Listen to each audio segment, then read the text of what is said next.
Now we shall begin. You should answer the questions as you listen, because you will never hear the recording a second time.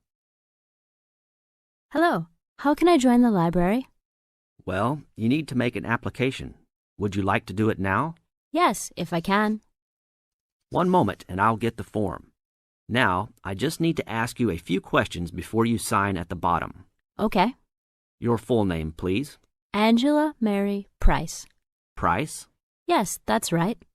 Okay. And your address? Apartment 3, 86 Bridge Street, Pimlico. Bridge Street. That's just near here, isn't it? Yes, not very far. Good. So the postcode must be 2065, right? Yes, that's right. Now, your telephone number. I need both home and work if you have them. My home number is 8763-5142, and work is 8456-1307. Do you need anything else, like ID or something? Yes, your driver's license will do, if you have one. Right. It's easy to remember. I know it by heart. 4040 AC. I'm afraid I'll also need to see it. Okay, here it is. Thanks. And your date of birth, please? 24 March 1981. Okay, thanks. That's the most important part completed. But if you don't mind, I'd also like to ask you a few questions for a survey we're conducting. Yes, that's okay.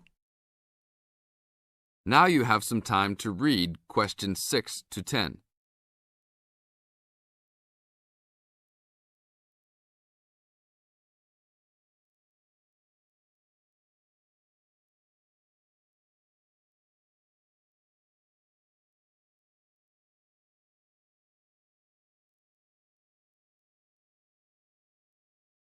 As the conversation continues, answer questions 6 to 10. What kind of books do you like to read? Here's a list to look at. Oh, it varies from time to time, but I always like to relax and learn about other countries I might visit one day. I don't like anything too heavy or serious, unless it's about animals or the environment. I'm not really into sport very much. Anything else? Well, I do like entertaining at home. You know, dinner parties. So I suppose you'll have something for me in that line. The pictures in those books always make me hungry, although they never seem to turn out exactly as they look in the books. Fine. I think that's all I need now, except I need you to sign here on the application form. Oh, and I almost forgot. The membership fee is $20, which is refundable if you no longer stay a member. There you are. Do I sign at the bottom here? Yes, that's right. You can borrow books now if you wish, although your membership card won't be ready until next week. So if you want to borrow today, you can pick up your card when you return your first books. That's if you want to take some now. I think I will, but I'll have a look around first. Okay, take your time. That is the end of part 1. You now have half a minute to check your answers.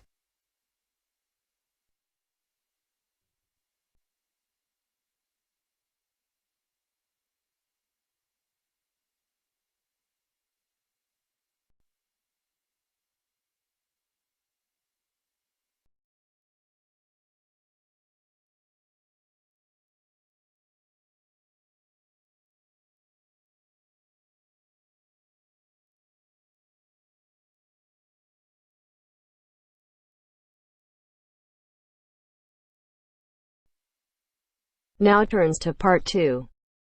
Part 2. You'll hear someone talking to a group of university students. First, you have some time to look at questions 11 to 17.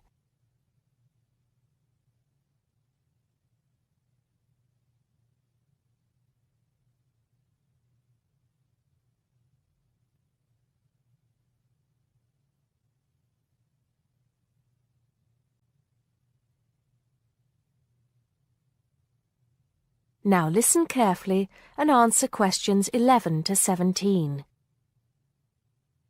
Good morning, everybody, and welcome to Upton University. I hope you are settling in and beginning to find your way around.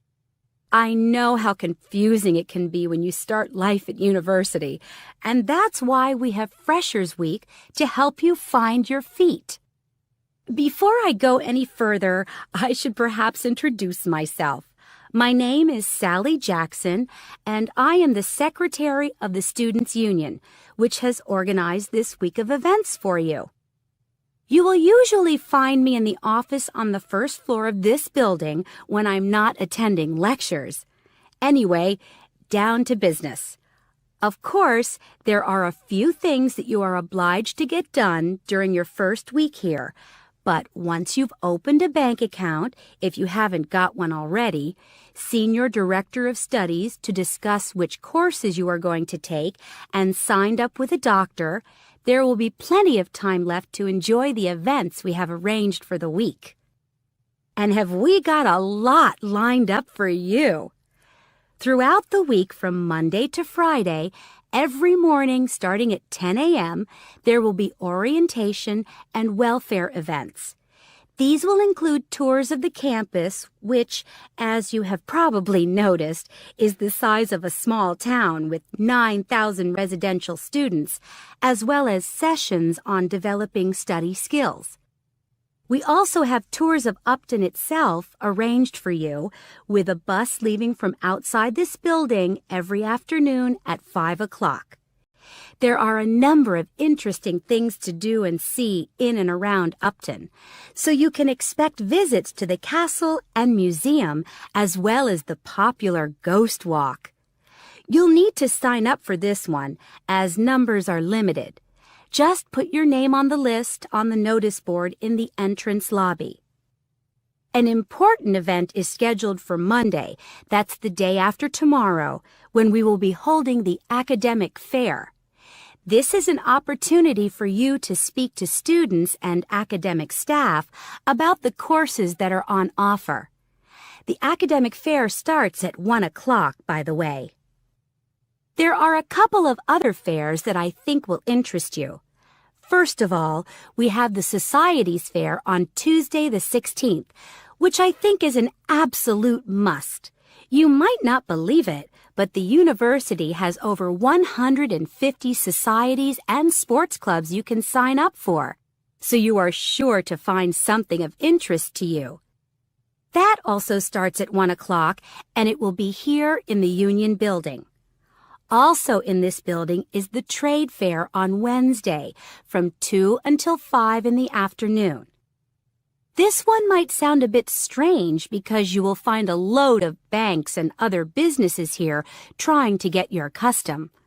You will find plenty of bargains and, best of all, a lot of the businesses give away stuff for free. Before you hear the rest of the talk, you have some time to look at questions 18 to 20.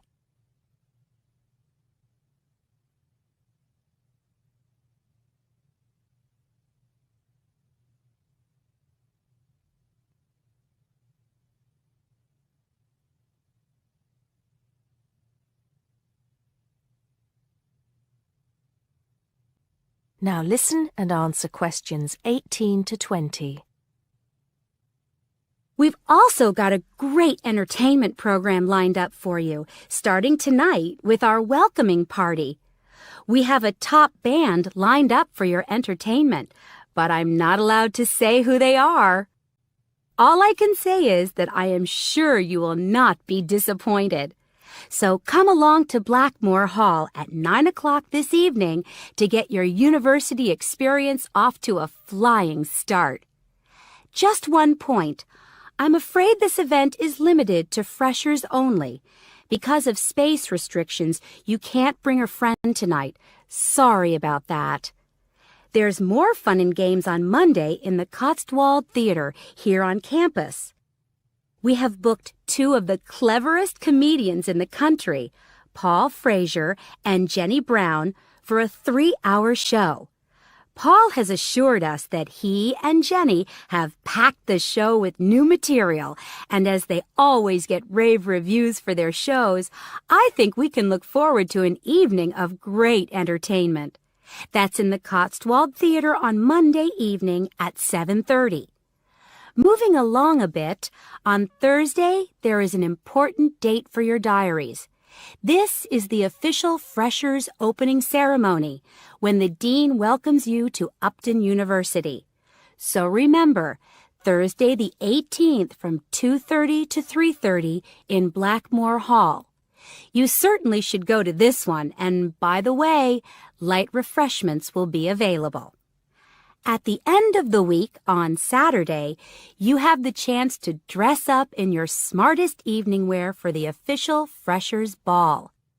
Actually, although it's called a ball, it is quite a relaxed affair, so we are more than happy if you turn up wearing jeans and a t-shirt. The important thing is to relax and enjoy yourselves. Time and place are the same as for this evening's party. Blackmore Hall from 9 in the evening to 3 o'clock in the morning. Right. I think I've covered the most important and exciting events we have lined up for you, but there will be plenty of other things going on throughout the week, so remember to check the notice board in the entrance lobby regularly. Enjoy the rest of the day, and I look forward to meeting as many of you as possible this evening at the welcoming party. That is the end of part 2. You now have half a minute to check your answers.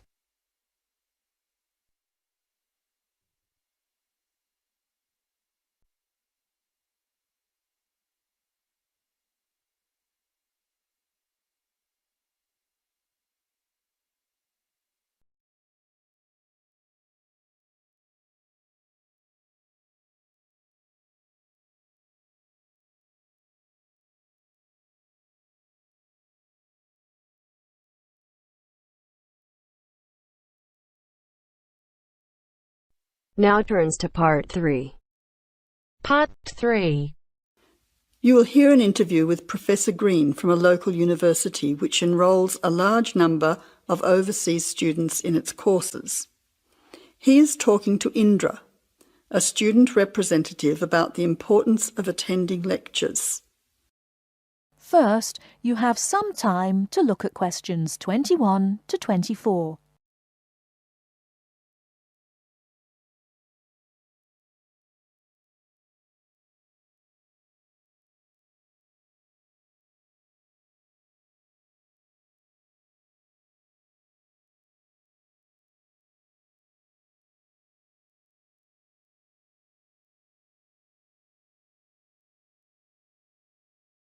Now, listen carefully and answer questions 21 to 24.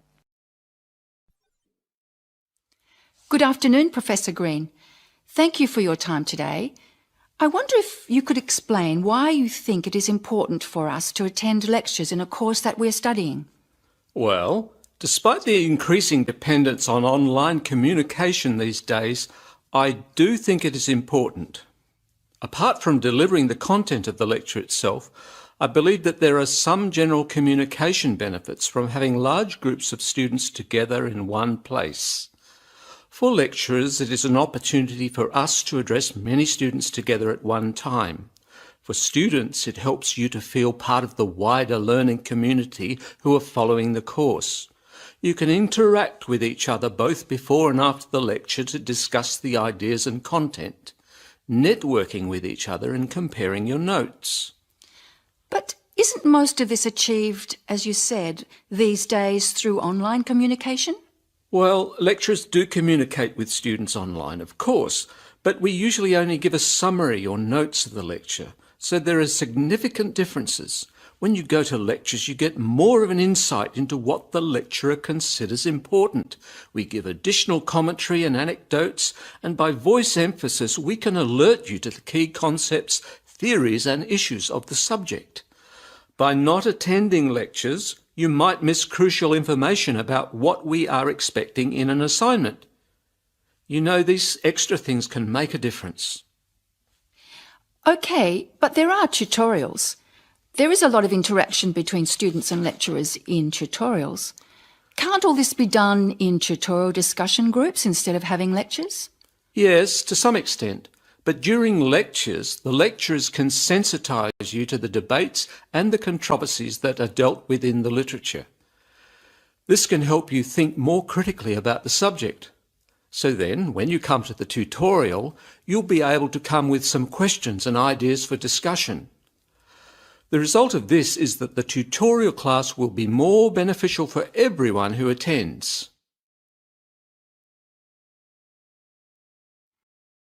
Before you hear the rest of the talk, you have some time to look at questions 25 to 30.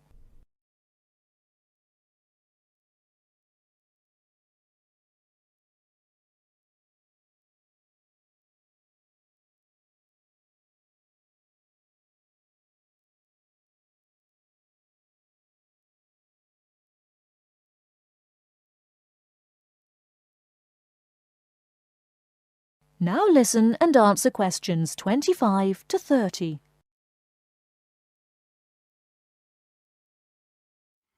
I see your point.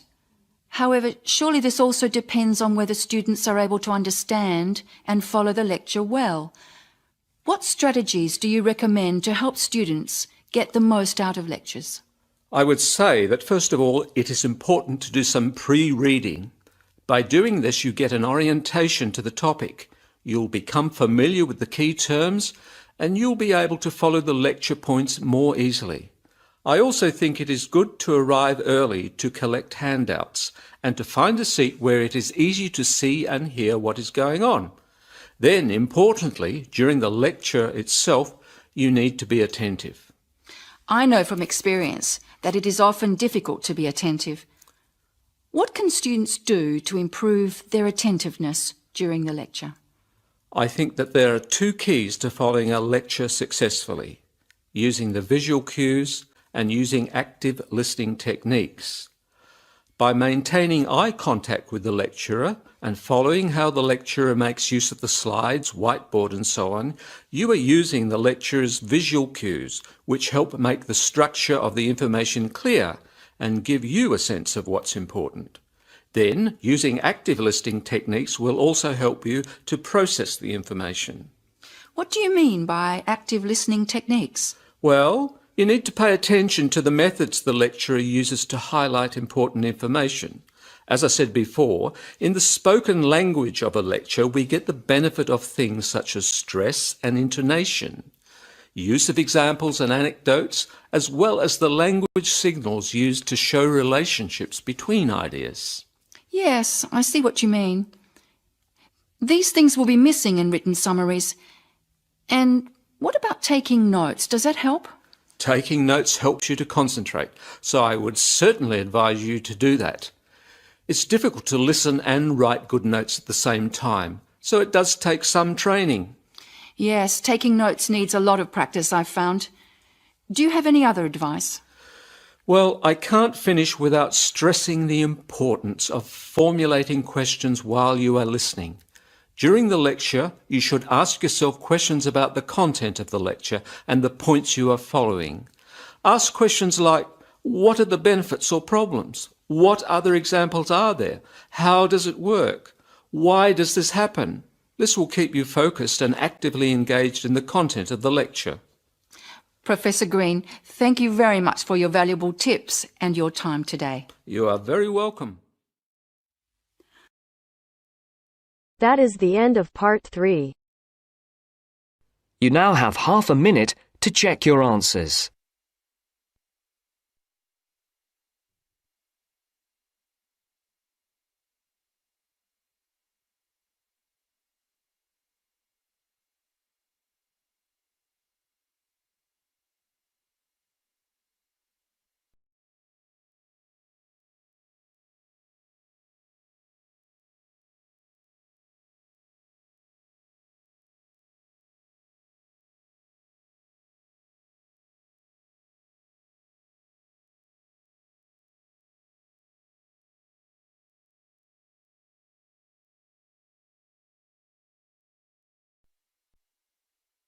Now turns to part 4. Part 4.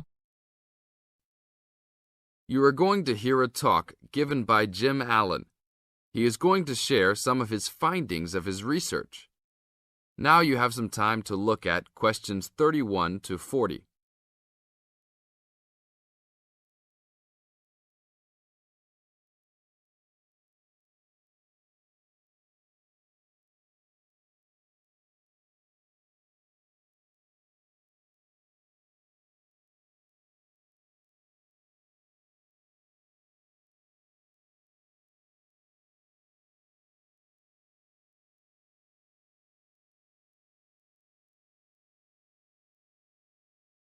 Now, listen carefully and answer questions 31 to 40. Good morning. Today we'll be hailing from Jim Allen, who will be sharing some of the findings of his research project from last term. Jim. Thanks. Well, to start with, a little bit of background about the project. As you can see, our title is something that is relevant to everybody in this part of the world: water safety. These days, there's a lot more to water safety because of the increasing number and range of boats and other things people use on public waterways. I'd become interested through reports on radio about the number of incidents involving small powerboats and individual watercraft such as jet skis. It seemed to me that because these craft were essentially recreational and didn't require licenses to use, there was very little opportunity to influence the users towards being safety conscious. So, I decided to make this the focus of the project. For the research, we mainly relied upon talking to people, asking them questions in preference to using a written questionnaire. We interviewed a wide range of people at a number of popular swimming locations over 2 consecutive weekends, and asked them what they'd observed or experienced themselves. The respondents were both male and female, but the men were just slightly in the majority. We were pleased with their willingness to talk about the subject, and all told, interviewed 145 people over the 2 weekends. So, what were the findings? As you can see, 86% of people reported having had some type of problem. A surprisingly large percentage, 27%, commented that they had found it necessary to shout at an offending powerboat, but the main type of problem was the deafening sound that some of the boats made. On occasions, this led to swimmers deciding to move to another location. So what strategies did people adopt to ensure their own comfort and safety? Let's have a look at the figures. First, it was noticeable that there were often distinctly different answers between men and women. It was mainly the women, for example, who said they should try to choose places where boats couldn't go, whereas it was usually the men who said you shouldn't have to move if you were there first, so you should shout at them if necessary. Both men and, it was women who said you should call the authorities if the situation gets too dangerous or the powerboat drivers are acting irresponsibly. Then, I had thought it would be mainly women, but both sexes made the point that above all, it's important to get children away from any possible danger. Men were very aware that jet skis could be unpredictable in inexperienced hands. They also made the point that it's much safer to have your car nearby and clearly visible to any watercraft if you're swimming in a relatively remote spot. Finally, wearing visible clothing, men didn't think it was quite as important as women, but both gave it a high safety rating. When we asked them what they thought the government should do to help solve the problem,